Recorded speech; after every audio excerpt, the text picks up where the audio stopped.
Assalomu alaykum hurmatli o'quvchilar. Demak, testimiz taqdirni boshlaymiz. Birinchi savolimiz. Kenguru so'zini qo'shiq qilib aytdi. U har bir unli tovushni 5 sekund, unlini 5 sekund, undoshni 1 sekund. Cho'zib aytdi. Demak, kenguru. O'quvchilar, kenguru so'zida nechta unli tovush bor? Mana u, yana bitta u. 3 ta unli bor ekan. Demak, har biriga 5 sekunddan vaqt ketadi. Bitta unliga 5 sekund ketsa, 3 tasiga 15 sekund. Nechta undosh bor? Bitta, ikkita, 3 ta, 4 ta. Demak, 4 ta undoshimiz bor. Har biriga necha sekunddan? 1 sekunddan 4 sekund. Jami qancha vaqt ketadi? 15 sekund plus 4 sekund, 19 sekund vaqti ketadi qo'shiq qilib aytishga. To'g'ri javobimiz C. Ikkinchi misolimiz, nechta kub olib tashlangan? Ana bizga rasm belgilangan. Sizlarga yaqinroq qilib ko'rsataman. Mana bu yerda katta kubga nechta bor? Qaranglar. Yuqori qismiga 9 ta, pastki qismiga ham 9 ta, mana 18 ta deb yozganman. Demak, ana endi bu yerda nechtasi olib tashlangan? Sanab chiqamiz. Pastki qismi to'liq turibdi, ya'ni 9 ta. Yana tepada 2 ta bor, jami 11 ta. Xo'p, birinchi yaxlit kubda 18 deydi, yonidagi sanada 11 ta. Ayiradigan bo'lsam 7 ta kub olib tashlangan. To'g'ri javob D. Uchinchi savolimiz. Sarvarning hamyonida 3 ta tanga bor. 5 so'mlik, 2 so'mlik, 1 so'mlik. 5 so'mlik tangasi bor ekan. Keyingisi 2 so'mlik, 1 so'mlik. Hissasida 3 xil tanga bor ekan. 5, 3 hamda 2 so'mliklar. Qaytimsiz necha so'mni to'lay olmaydi? Bizga aytibdi, qaytimsiz qancha pulni to'lay olmaydi. A javob aytib 3 so'mni. 3 so'mni to'lay biladimi? A javob 3 so'm degan. Ha, to'lay biladi. Bitta 2 dan beradi, bitta 1 dan beradi. Jami 3 so'm biladi. B javob 4 so'm, C javob 6, D javob 7, E javob 8. Xo'p, 8 ni to'laydiganmiz. 8 to'lay biladimi? Bitta 5 beradi, bitta 2, bitta 1. Hammasini qo'shsam 8 so'm to'lay biladi. 7-chi, bitta 5 beradi, bitta 2 to'lay biladi. 6-chi, 6 ni ham to'lay biladi, bitta 5 bilan bitta 1 beradi.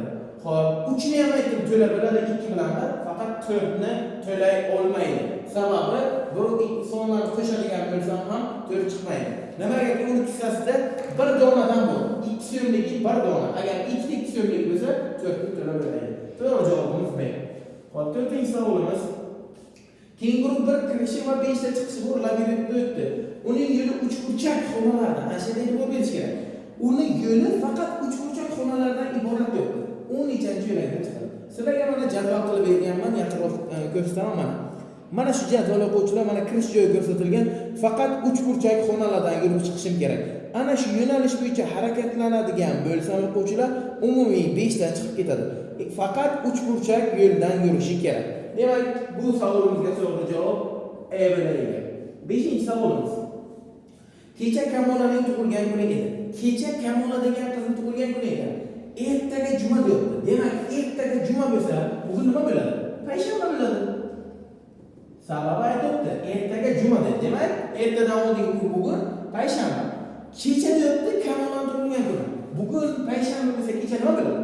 Demak, kecha chorshanba bo'ladi. Kamolaning tug'ilgan kuni qaysi kun ekan? Chorshanba kuniga bo'lgan ekan. Demak, to'g'ri javobimiz B. 6-chi savol. 6 ta shahar avtobus yo'nalishi bo'yicha bog'langan. Ushbu shahar orasidagi narx-navo diagramida keltirilgan. A shahardan B shahargacha sarflanadigan eng kam mablag'. Buni ham diagramma qilib ko'rsatgan mana. O'quvchilar A dan B gacha eng kam rasxod qilib borishimiz kerak ana. Birinchi 20 ni bosib o'tamiz. 80 ni bosib o'tmayman. Nimaiki 20 80 dan kichkina. Keyin o'ngga o'tdim, 30 so'm bo'ldi. Keyin ana bu o'rtadagi 30 bilan yurdim. 60 so'm bo'ldi. Pastdagi 20 bilan yurdim 80, oxiri keyin 10 yurdim, o'sha B ga keldim. Umumiy 90 so'm rasxod qildim yo'lga. Xo'p, to'g'ri javobimiz 90 C javobga berilgan. 7-chi savolimiz. Xo'p, agar kamayuvchi 1 ga kamaytirilsa, ayriluvchi 1 ni ayirsak, u holda ayirma qanday o'zgaradi? Demak, bunga misol qilib tushuntiraman. Qaranglar. 10 ayrilgan 7. 3 ni beradi. Shu yerda kamayuvchi bittaga kamaytirish kerak. Kamayuvchi qaysi 10 ni? Bittaga kamaytirsa necha bo'ladi? 9 bo'ladi. To'g'ri? Xo'p, ayriluvchidan 1 ni ayirsak, ayrilay konstant ana 7. 1 ni ayirsak necha bo'ladi? 6. Ana endi bu ikkita sonni ham ayirmasini topib ko'raman. Nechi chiqdi? 3 chiqdi. Bo'shak javob nechi chiqdi? 3 chiqdi. Keyingi javob ham 3 chiqdi. Nima bo'ldi? Demak, natija o'zgarmaydi. To'g'ri javobim A. 8-savol. Kamol kompyuterni har kuni 40 minutda o'ynaydi. Kamol degan o'quvchi bor ekan, kompyuter o'ynayotgan har kuni 40 minutdan. Xo'p, uning do'sti Jasur haftasiga 5 soat o'ynaydi. Jasur har hafta 5 soat o'ynaydi. Xo'p, ushbu bolalarning qaysi biri boshqasiga qaraganda bir hafta davomida kompyuterni ko'proq o'ynashadi? Demak, o'quvchilar, bir haftada necha kun bu? 7 kun bormi? Umumiy Kamol 7 kunga har kun 40 minutdan 280 minut o'ynaydi. 280 minut degani soatga yetqizsam 4 soat 240 minut bo'ladi, ya'ni 40 minut deyilmaydi. Umumiy Kamol har kun 40 minutdan o'ynab, bir haftada 4 soat 40 minut o'ynaydi. Jasur qancha o'ynasdi? Bir haftaga 5 soat. Demak, bundan xulosa qilamiz, Jasur Kamolga nisbatan 20 minut ko'p o'ynaydi. Haftasiga 20 daqiqa ko'p kompyuter o'ynaydi. Demak, to'g'ri javobimiz 8 ga o'quvchilar B ekan. 9-savol.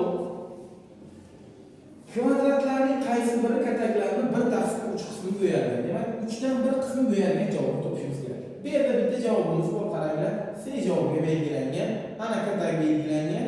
Xo'p, yuqoridan ikkitasi bo'yalgan, pastdan bittasi bo'yalgan o'quvchilar. Umumiy 4 qissadan 3 ta bo'yalgan. Buni biz 3 ga ikkalasini ham bo'ladigan bo'lsam, 3 ni 3 ga bo'lsam 1, 9 ni 3 ga bo'lsam 3. Ana. Demak, C javobiga to'g'ri ko'rsatilgan. 10-savolimiz. Fotima 96 ta bir xil 96 ga, demak, Fotima 96 ga bir xil raqamlar qo'shishni boshladi. U necha marta 3 xonali son hosil qiladi? O'quvchilar, 96 ga qaysi raqamlarni qo'shsak 3 xonali son bo'ladi? Birinchisi 4 ni qo'shsam, mana 96 ga 4 ni qo'shsam, mana 100 bo'ladi. Keyingisi 5, 1 bo'ladi. 96 ga 6 ni qo'shaman, 102 bo'ladi. 7 ni qo'shsam 103 bo'ladi. 8 ni qo'shsam necha bo'ladi? 104 bo'ladi. 9 ni qo'shsam 105 bo'ladi. 4 dan oldingi raqamlarni qo'shsak, misol uchun 96 ga 3 ni qo'shsam bo'ladi. 99 bu 3 xonali son bo'lmaydi. Demak, 4, 5, 6, 7, 8, 9 ni qo'shsak agar to'g'ri bo'ladi. Umumiy soni 6 ta. D javob. Xo'p, keyingi savolimiz 11. Xo'p, ko'chaning chap tomonida top nomerli uylar joylashgan. 1 dan 19 gacha. Ko'chamiz bor o'quvchilar, chap tomondagi xonalar 1 dan 19 gacha, o'ng tomondagilar esa hamma juft raqamlardan tashkil topgan. Xo'p, o'ng tomondagilar 2 dan 14 gacha. Demak, chap 1 dan 19 gacha, o'ng tomondagilar 2 dan 14 gacha. O'quvchilar, bu yerda mantiqiy qilib berganini oldin mana jufti 14 gacha davom etgan, biz 1 dan olaman 15 gacha.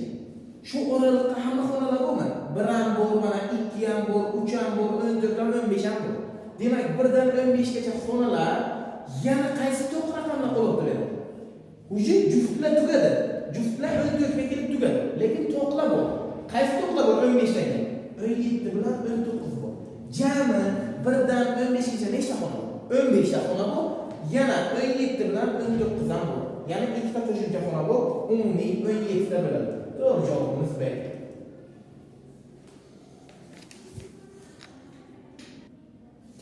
Demak, 12-savolimiz. 12-savolga nima deyapti? Kvadrat stol atrofida bir vaqtning o'zida 4 tarafdan 4 ta grom o'tirishi mumkin. Endi kvadrat stolimiz bor ekan o'quvchilar. Mana bu yerda bitta. Jami 4 ta gnom o'tirishi mumkin ekan. Tadbir uchun ushbu stollarni 7 tasini bir qatorga zich qilib joyladi. Bitta tadbir uyushtiribdilar, uzun qilib joyladilar hammasini bir qatorga. Ana chizib beraman sizlarga. Bitta, 2 ta, 3 ta, 4 ta, 5 ta, 6 ta, 7 ta. Ana 7 ta stolni zich qilib joylab chiqdi. Uzun qilib. Ana endi buni atrofida gnomlar o'tirishi kerak. Jami nechta gnom sig'adi? Sanab chiqamiz. Bir, mana bu tomonga o'tirsa bo'ladi. Ana ikkita yon tomonda o'tirsa bo'ladi. Jami sanab chiqsam tepaga 7 ta, pastga 7 ta, 14 ta bo'ladimi? Ana bilan 15, ana 16. Jami bu holatda 16 ta gnom sig'ar ekan. To'g'ri javobim B. 13-savol. O'ng tarafda tasvirlangan kataklardagi qanday eng kichik sonni hosil qilish mumkin? Ana bu yerda o'quvchilar qaranglar, kataklar belgilangan ekan. Mana 41, 2, 309, 5, 7, 18. Ana shular yordamida qanday eng kichik sonni hosil qilish kerak? Birinchi eng kichik bo'lish uchun birinchi bo'shak bo'lsa ham eng kichik bo'lish kerak. Bu yerda eng kichigi 2 birinchi. Undan keyingi sondan kichik bo'lish kerak. 309 bor ekan o'quvchilar. Bitta qilib bergan mana qilib, 2 dan oxirlab bergan. Xo'p, bundan keyin qo'yib bo'lib 41 bo'ladi. Sabab undan keyin kichik son 41. 41 dan keyin bitta 5 ni o'zini qo'yamiz.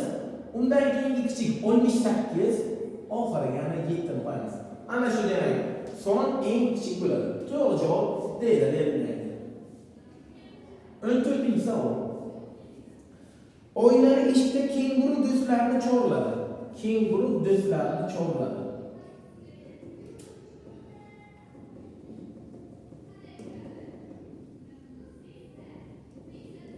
Endi mana bu yerda bosma harflar bilan belgilangan ana kenguru do'stlarini chorladi. Yozuv yozilgan 24 ta harfda qaysilar eshikning har ikkala tomonida bir xil ko'rinadi.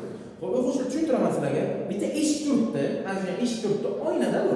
Mana bu yerdan varaqni o'stirib eshikka. Eshikning narigi tomonida ham odam turibdi. Ikkalamiz ham qaysi harfni bir xil ko'ramiz deb. Bunda bosma u bir xil ko'rinadi. Ana ikkita uyim bor. Yana i bir xil ko'rinadi. A bir xil ko'rinadi. Yana bitta i bor ekan. O, A. Jami sanab chiqsam agar, xo'p, ana bu yerda i ham bor ekan. Kenguru do'stlarini chorladi. Xo'p, bu yerda ikkita u ni oldim, bitta a ni oldim, bitta do'stlarini emas ekan, do'stlarini. Ana bu yerda i yo'q ekan o'quvchilar. Ana endi sanab chiqadigan bo'lsam, 3 ta 6 ta 7 ta. Umumiy holatda 7 ta harf ikkala tomondan ham bir xil ko'rinadi ekan. D javob. 15-savol. Dana, nana, lala, zana. Demak, dana, lala, nana, zana. Bular devorga o'tirishdi. Nana va lalaning o'rtasida nana bilan lalaning o'rtasida xo'p nana va lalaning o'rtasida dana turibdi. Ana o'rtada ikkalasidan bir xil uzoqlikda dana o'tiribdi. Mana bu yo'q ham x, bu yo'q ham x. Ana endi davom etayman. Nana bilan dananing orasida, nana bilan dananing orasidagi masofa lala va zana orasidagi masofaga teng. Demak, bu ikkala masofani teng degan. Xo'p, zana orasidagi masofa teng, dana va zana orasi 4 metr. Dana bilan zaza orasi ana bu yerda. Zaza turibdi. Mana bundan bungacha bo'lgan masofa 4 ekan o'quvchi. Mana bu ham o'rtada turibdi degan shartda aytibdi. Bu yer 4 bo'lsa, mana bu yer 2, bu yer 2. To'g'ridan to'g'ri bu 2 bo'lsa, bu bunga tengligidan bu ham 2 bo'ladi. Bizga oxirgi nima degan? Nana bilan zaza orasidagi masofa 2, 2, 2. Jami 6 masofaga to'g'ri keladi. To'g'ri javob 15 ga B ekan. 16-savolimiz. Vanya qirda o'q uzyapti. U 10 marta o'q uzishga pul to'lagan. Demak, 10 marta o'q uzishga pul to'labdi. 10 marta o'taydi ekan undan. Xo'p, har bir nishonga tekkan o'q uchun ikkita qo'shimcha o'q uzadi. Demak, har bir nishonga to'g'ri o'tgani uchun plus ikkita qo'shiladi. Ana endi aytibdi, u 20 ta o'q otdi. Jami o'q uchun 20 ta o'q otdi. Xo'p, Vanya necha marta nishonga tekkan? Qarang o'quvchilar, oson savol. 10 marta o'tish kerak edi, 20 ta o'q otdi. Sababi nechta ortiqcha otdi? 10 ta ortiqcha o'q otdi. Nimaga? U har bitta tegizgani uchun ikkita o'q olaydi. Hozir nechta o'q olgan qo'shimcha? 10 ta olganmi? Demak, nechta tegizgan? 10 ni 2 ga bo'lamiz. 5 ta to'g'ri nishonga o'qizgan, shuning uchun 10 ta qo'shimcha o'q otgan. To'g'ri javob bunday. 17-savolimiz. 2 o'nlik degani 2 ko'paygan. 5 ta o'nlikka ko'paytiramiz 5 ta o'nlikka. Buning natijasi necha bo'ladi? 50 kare 20. 1000 bo'ladi. Xo'p, qancha bo'ladi? Bizga Y javob aytibdi, 10 ta yuzlik deyapti. 10 ta yuzlik degani 10 ko'paygan 100 degani. 10 ni 100 ga ko'paytirsam o'quvchilar 1000 bo'ladi. To'g'ri javob mana shu Y. Javoblardan demak topishimiz kerak ekan. 18-savol. Gulining bir tomoni oq va boshqa tomoni rangli shakllar to'plami bor. Guli shakllari rasmda ko'rsatilgandek to'rt burchak shaklida joyi chiqdi. A va E shakllarining qaysi biri guliga kerak bo'lmaydi. Ana bu yerda o'quvchilar mana belgilab qo'yilgan shakl, mana bu yerda pastda 4 ta shakl berilgan. Qaysi biri to'g'ri kelmaydi? Qarang o'quvchilar, shaklning o'rtasida ana bunaqa shakl bor. Plyusga o'xshagan. O'quvchilar, bu tomoni oq-ku, orqa tomoni buni qora. Bir tomoni oq degan, ikkinchi tomoni qora degan javobimizda. Bizda ana bu yerda D javobiga shu shaklni bergan. Faqat qora qilib bergan. Bizga buni qorasi kerak emas. Sababi o'zi oq ko'rinmoqdi-ku. Buni orqasi qora. Savolni shartiga ishlaydi. Oldini oq degan, orqasi qora degan. Bizga qaysi shakl ortiqcha bo'ladi? Ana bu bizga kerak emas javob degan. Sababi o'zi mana bu shakl ko'rinmoqdi bizga. Buni orqasi qora. Demak bizga ortiqcha shakli mana shu. D javob. 19-chi savol. Agar qaysidir oyda 5 ta shanba bo'lsa, unda nima bo'lishi mumkin emas? Demak, yana kalendar tuzib beraman. O'tgan testimizda ham nima? Kalendar tuzib tushuntirib oldim. 5, 6, 7, 8, 9, 10, 11, 12, 13, 14, 15, 16, 17, 18, 19, 20, 21, 22, 23, 24, 25, 26, 27, 28, 29, 30, maksimal 31 kun bor. Qaysidir oyda 5 ta shanba. O'quvchilar qaranglar. Ana bu yerda 5 ta shanba bo'lishi mumkin. Mana bu yerda bo'lishi mumkin. Ana bu yerda bo'lishi mumkin shanba. Bitta joylab chiqishimiz kerak. Misol uchun shanba shu yerda bo'lsa, bu yakshanba, dushanba, seshanba, chorshanba, payshanba, juma bo'ladi, to'g'rimi? Ana endi agar shanbani shu yerda qo'ysam, taxminan qo'ydim mana shuni. Ikkinchi holatda ana bu qatorga qo'yamiz shanbani, uchinchi holatda birinchi qatorga shanbani qo'yamiz. Javobga to'g'ri qaysi biri bo'lmaydi? 5 ta seshanba, 5 ta seshanba bo'ladi. 5 ta yakshanba. 5 ta yakshanba. Agar shanbani bu qatorga emas, oldingi qatorga qo'ysam, yakshanba bitta o'rniga suriladi.